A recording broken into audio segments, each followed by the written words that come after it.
কাশ্মীরের সীমান্তে পাক সেনার আক্রমণে ক্ষতিগ্রস্ত সাধারণ মানুষ।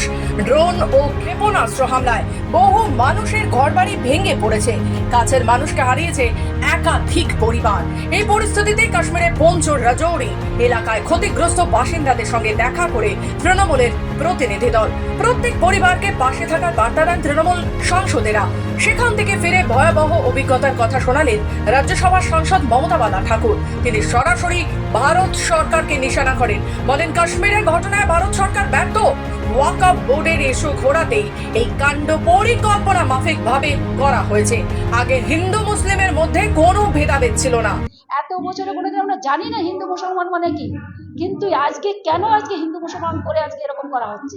এবং বলবো আমি যে ভারত সরকার ফেলুয়ার, তার কারণ হচ্ছে সেন্ট্রাল গভর্নমেন্টের মানে বর্ডার তাদের ওলামাতে মানে পেহেলগামে যে ঘটনা ঘটেছে, যে টুরিস্টদের মেরেছে, তাহলে কেন আজকে তারা সেই অফিসার যারা ছিল ওখানে তারা কেন সেটাকে ধরতে পারেনি, আর কেন তারা ডিউটি ওখানে দেয়নি মিলিটারি? তার মানে কি এটা পরিকল্পনা ভাবে করা।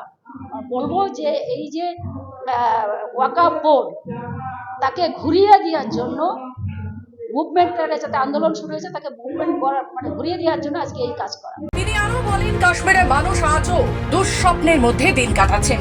পরিবার হারানো, বাড়িঘর ছাড়া হওয়া ও নিরাপত্তাহীনতার মাঝে তারা শুধুই বাঁচার চেষ্টা করছে। আমরা যেটা দেখে এসেছি, আমরা সেটা তো অলরেডি আমাদের যে লিডার আমাদের গ্রুপ ছিল সেখানে অলরেডি সেটা ফিজিক্যাল আমরা সেটা বলা হয়েছে। তবু আমি বলবো যেটা দেখে এসেছি সেটা মর্মান্তিক মানে ঘটনা, যেটা টিভি আর মিডিয়ায় দেখাচ্ছে ভুল তারা দেখাচ্ছে। এবং আমরা প্রতিটা স্পটে গেছি, মানে কত মানুষ মারা যেত।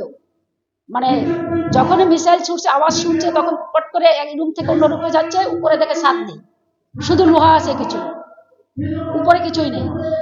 এক জায়গায় হিন্দুদের বাড়িতে গেলাম, সেখানে দেখলাম যে তারা ওখান থেকে আওয়াজ শোনার মানে যখন মিসাইলগুলো ছাড়ছে ওই আওয়াজ শোনা ওরা নিচের রুমে চলে গেছে। তার বাড়ির উপরে যখন পড়লো দেখে যে সেখানে এসি নেই, ফ্যান নেই, টিভি নেই, মানে মিসাইলের সঙ্গে উড়িয়ে সব জায়গায় চলে গেছে। এবং যেখানে মিসাইল পড়েছে সেখানে তার আশেপাশে যতটা জায়গায় কোনো বাড়িতে তাদের জানলা নেই, তাদের বাড়ির দেয়ালগুলো সব মানে খাপলা সেইগুলো মানে তোমার পাথরগুলো ইটগুলো উঠে গেছে ওখান থেকে। তৃণমূলের এই সফর এবং মমতা ঠাকুরের অভিজ্ঞতার কথায় নতুন করে আলোচনা ঝড় উঠেছে রাজনৈতিক মহলে। তো 24 পরগনা থেকে সুদীপ দেবের রিপোর্ট, খবর বাংলা।